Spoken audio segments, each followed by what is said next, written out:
This is the Ben Mulroney Show, but of course, if it were just me, this show would get real boring real quick. So we like to bring in different voices for your listening enjoyment at home. It's Wednesday, which means it's time for This Week in Politics, the Wednesday edition, or as I like to call it, Watts Wednesdays, because Regan Watts is joining us. There he is. Regan Watts, founder of Fratton Park Inc. and former senior aide to the Minister of Finance, Jim Flaherty. And we've got a new face and voice joining us today. Please welcome to the Ben Mulroney Show, Kiki Cekota. She's a former campaign worker for the Ontario and Federal Liberal Party, senior consultant with public affairs at Hill and Knowlton. Kiki, welcome to the show. Thanks for joining us. Thanks so much for having me. All right, I want to start with bonjour, mon chum, as you like to say. Let's start with a story that Warren Kinsella has written in the Toronto Sun, that the federal government is looking at outlawing some hate symbols. And look, there are certain symbols that just should not be permitted. If you are waving the flag of a known and declared terrorist organization, that should be illegal. If you burn a cross, that should be illegal. And on, if you have the swastika, that should be illegal. And on and on. But if, in my opinion, and I'm going to go to you first, Kiki, if the banning of certain symbols is not followed with the commensurate political will to instruct our law enforcement to act on the banning of these things and arrest those who flout the law, then it's performance to the highest degree. Yeah, I think, for something like this, there has to be really stringent criteria for what constitutes a hate symbol in the first place. I think broad definitions for something like this could be a really slippery slope. And, what does the government consider to be a hate symbol? The devil would really be in the details with something like this. I know the government's just looking now at undertaking public consultations about this type of thing. And as we know, those don't tend to be the speediest process. So I don't think this is something that would come into play in a matter of months, but more so years. And I think, how do you enforce a ban like this? Government needs to consider what the punitive measures would be. Would it be fines? Would it be jail time?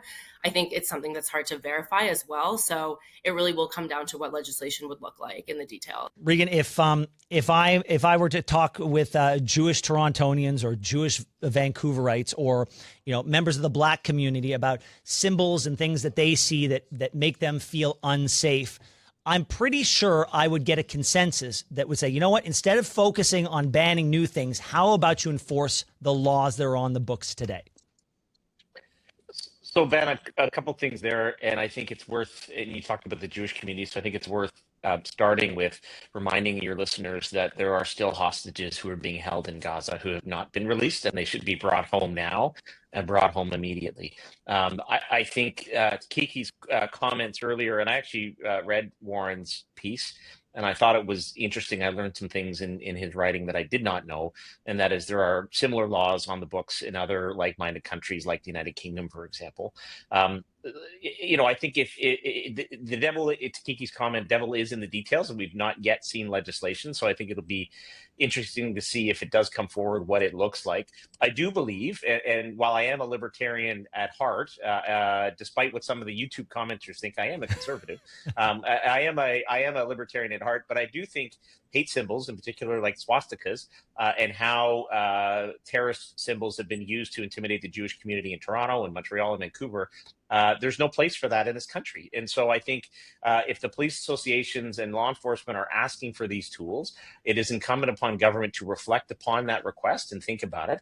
And when it comes to hate, and in particular the terrorizing of the Jewish community in this country and around the world, we need to do more than what is being done. And if that involves passing laws that make it illegal to promote hate symbols, whether they're terrorist organization logos or the swastika, then that's a path that we need to consider and is worth taking.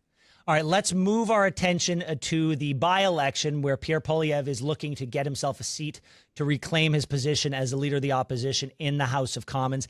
And history is repeating itself. In his election defeat during the federal election, there were, I think, 91 candidates on the ballot. And this time, there are over 150 candidates on the ballot. Kiki, you don't have to be a fan of Pierre Poilievres to acknowledge that this is a miscarriage of democracy, that somebody somewhere is taking advantage of a system, our system, for some reason, and that reason is not the furtherance of the democratic process. I might have to disagree with you here, Ben, Ooh. because I think although long ballots, they might be inconvenient, they might be irritating when you go to the ballot box, they're certainly not undemocratic. And in fact, I think they're an indicator of democracy working like it should.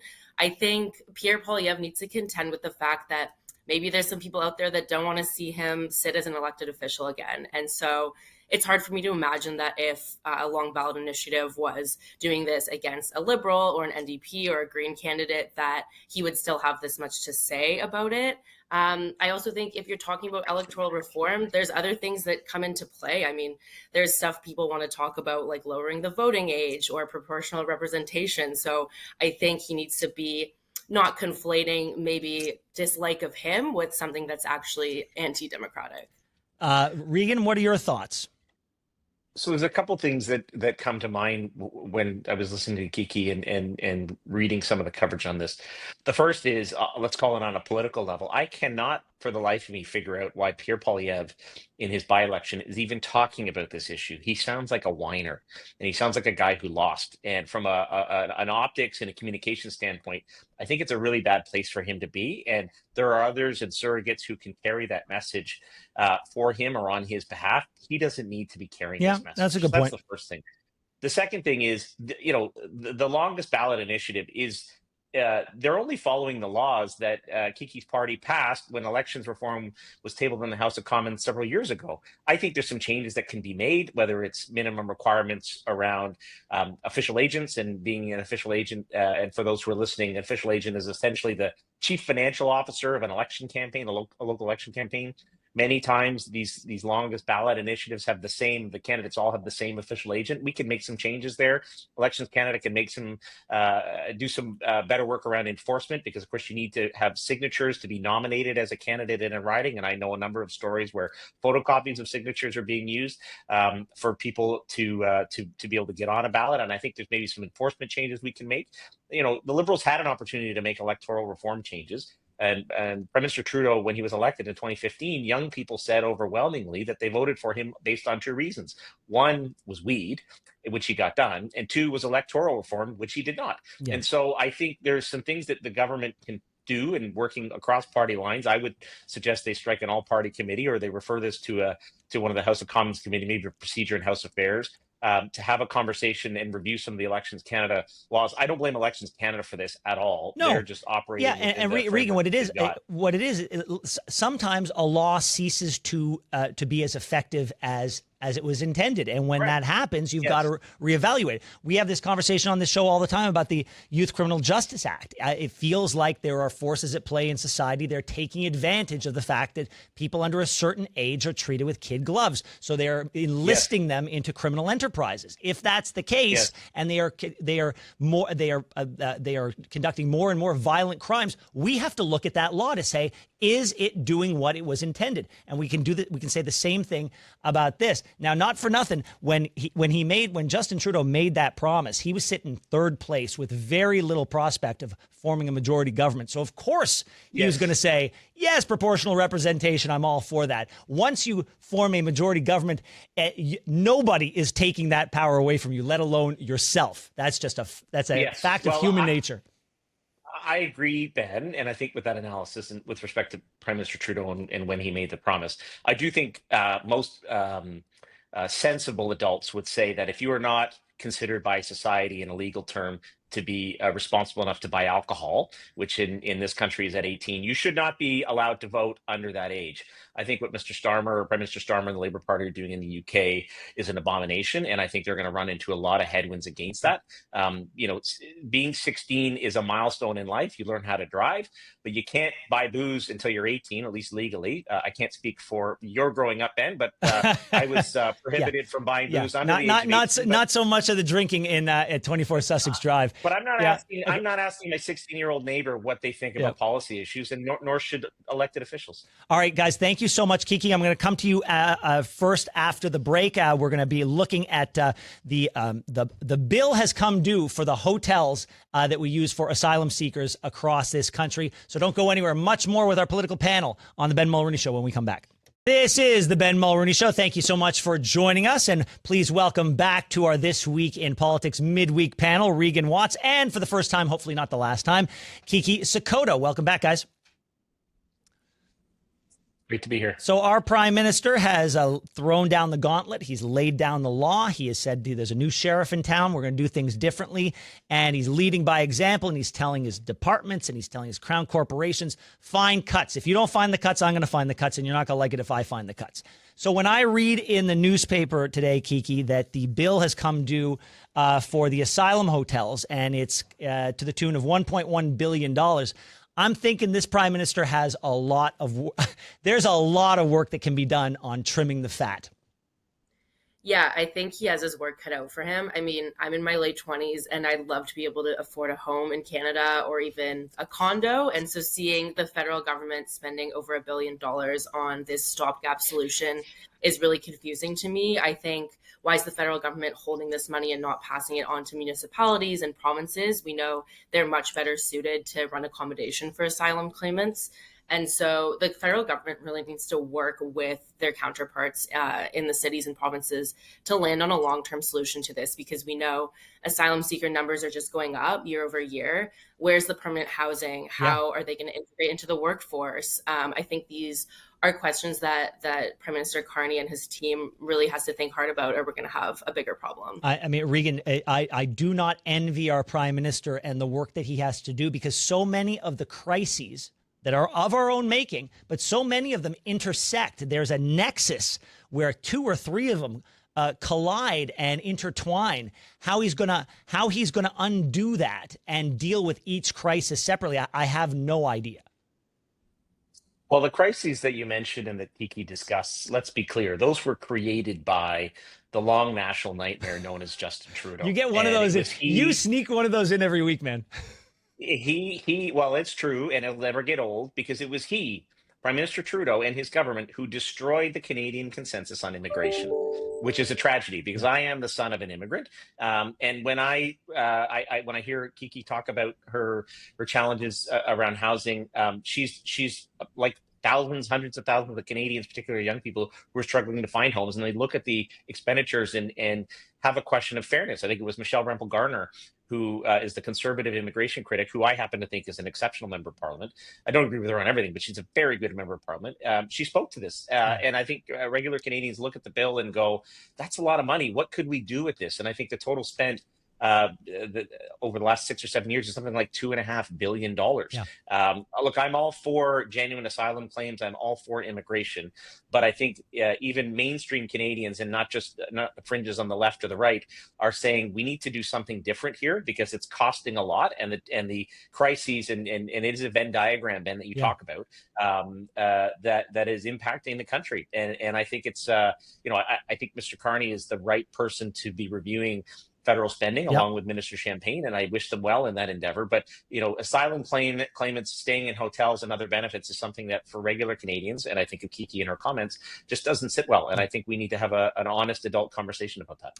All right, in the United States, the Republicans like to say that one of the reasons they win is because they always pick the right side on these 80-20 debates. They're always on the side of the 80, and for some reason the Democrats pick the 20. When it comes to the Trucker Convoy, that is an 80-20 debate as well, with about 85% of Canadians lining up against the Trucker Convoy. And yet, for some reason, the Conservatives are lining up in defense of the leaders of that convoy right now, and very publicly, and are championing the sort of these two leaders who could be facing as much as 7 or 8 years in jail. It's a head scratcher for me. Regan, I'm going to start with you, because I gave Kiki the first word of this entire thing. I can give her the last word as well. So you go first, my friend. So I think there's a number of factors on the convoy that need to be unpacked here, and I'll do it very quickly. The first is, the two folks that we're referencing have been convicted in a court of law, and in this country we respect the courts.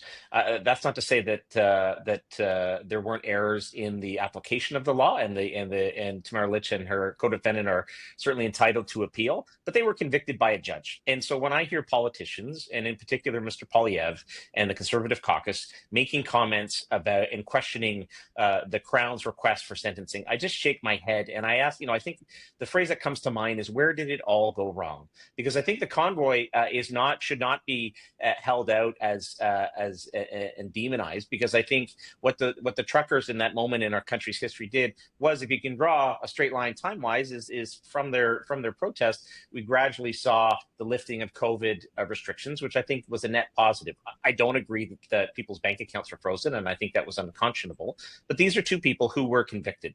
The second thing is that I want to say, Ben, is just because the Crown is asking for 7 years doesn't mean that the defendants and the convicted folks in this case are going to get 7 years. And so when politicians comment on sentencing, it shows a remarkable lack of understanding and sophistication. Yeah. And I think regular mainstream Canadians, the vast majority in the middle, not the 80-20, but I mean the 66% of Canadians and 60% of Canadians who are in the middle, listen to politicians commenting on sentencing and just kind of go like, why are you doing that? And for me, it shows a real weird lack of judgment. And I can't quite figure out why the Conservatives keep doubling down on this. Even myself, personally, I want to give the mic over to Kiki. Kiki, over to you.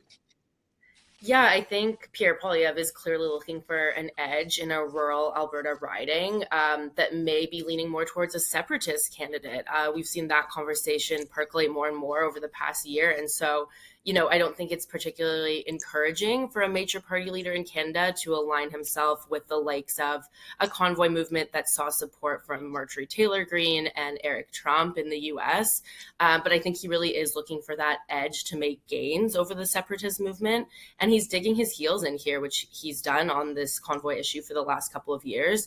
I'm not sure if that'll be enough for him to overtake a separatist candidate, or by how much, because I think people will really be looking at how successful he is in this by-election, if he is successful. And maybe that's a little bit of a vote of confidence on him as a leader. Regan, go ahead. So, Ben, Kiki's right that it's local political dynamics that are driving this commentary, because he is running in a rural Alberta riding. He's going to win this riding, whether he says something about the convoy or not. He is a national political leader who has an obligation as a national political leader to behave like one. And when he makes comments about judicial proceedings and sentencing, he shows that he's just not up for the job. And I can't for the life of me figure out why he can't learn the lessons that he was given earlier this spring in his Ottawa riding, and subsequently in terms of public opinion polls. This is about his leadership and preserving the quote unquote base. But the fact is, Pierre Poilievres will never become the Prime Minister of Canada unless he can expand that base. It's not just a question of tone, but he also has to evaluate his strategic positioning. And look, he's going to win, and it'll be great for the people of Alberta to give yet another Ontarian a job after he wins his by-election. But he needs to think about the next election. Yeah, listen. For the life of me, but because it's not just him, by the way. You're talking about this being a local caucus issue, but the caucus is making these comments as well. And I just, for the life of me, if you believe in the 80-20 that the Republicans keep talking about in the United States, and if you're on the side of the 80, you're going to win. This is not a winning side. If you agree with the truckers, if you support them, then keep your mouth shut. Well, yes. However, there are moments when you can express that support, but putting political pressure on judicial actors, the Crown and the judge in this case, is not a wise decision. There are other ways you can express that support. And as I say, I support the work that the truckers did in terms of lifting eventually COVID restrictions and what that meant. How the government reacted, that's a whole other conversation. But I don't believe it's right for a national political leader who seeks national office to be making comments about the judiciary this way. And Kiki is absolutely right. This is about his by-election. The difference between his win is going to be 65% or 68%. And in the end, it doesn't matter. Kiki, do you subscribe to that real quick? Do you think that he's going to win by a landslide? I wouldn't say a landslide. I think let's just wait and see. We saw what happened with the last time he ran. So. Yeah. All right. Regan Watts, Kiki Cekota, thank you both for joining me. I hope you have a great end to your week, and I hope you both come back real soon. Merci, mon chum. Merci, mon chum. Thanks so much for watching the show. Now, if you enjoyed what you saw, hit that subscribe button so you never miss another episode of The Ben Mulroney Show.